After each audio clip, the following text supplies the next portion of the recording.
মাত্র 2টি গোপন টিপস ফলো করে এরকম পারফেক্ট বিরিয়ানি বাসায় বসে রান্না করে ফেলুন খুব সহজেই।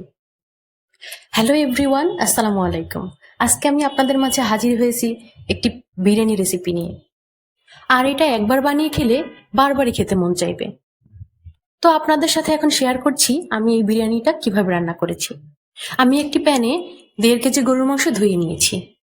এর মধ্যে দিয়েছি 1 কাপ পেঁয়াজ কুচি, 2 চামচ আদা রসুন বাটা, 2 চামচ জিরা বাটা, 1.5 চামচ দিয়েছি টক দই, একটি আস্ত বড় একটা স্টার মশলা, এরপর দিয়েছি 2 চামচ বাদাম বাটা।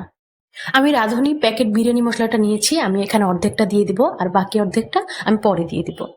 এখন দেবো 1 চামচ মরিচের গুঁড়া, এরপর দিয়েছি স্বাদমতো লবণ, 10-12টা আস্ত কাঁচামরিচ, এরপর আমি দিয়েছি গরম মশলা, এরপর আমি প্রয়োজন মতো দিয়ে দিব তেল এবং সবগুলো একসাথে সুন্দর করে মাখিয়ে নিব। মাখানো হয়ে গেলে আমি এটা চুলায় বসিয়ে ঢাকনা দিয়ে ঢেকে দিব। 5 মিনিট পরে যখন পানি ছেড়ে দিয়েছে তখন আমি এটা ভালোভাবে নেড়ে চেড়ে মিশিয়ে দিচ্ছি। ঝোল টেনে যাওয়ার পরে যখন তেল ভেসে উঠেছে তখন আমি এখানে 1/2 কাপ দুধ মিশিয়েছি।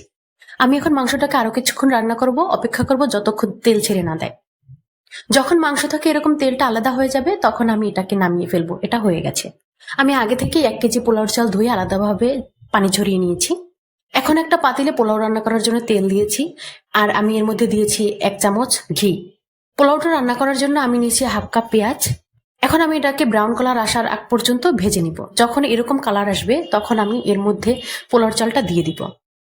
পোলাওর চালটা আমি 6 থেকে 7 মিনিট ভেজে নিব। এটা হচ্ছে প্রথম টিপস বিরিয়ানিটা ঝরঝরে করে রান্না করার।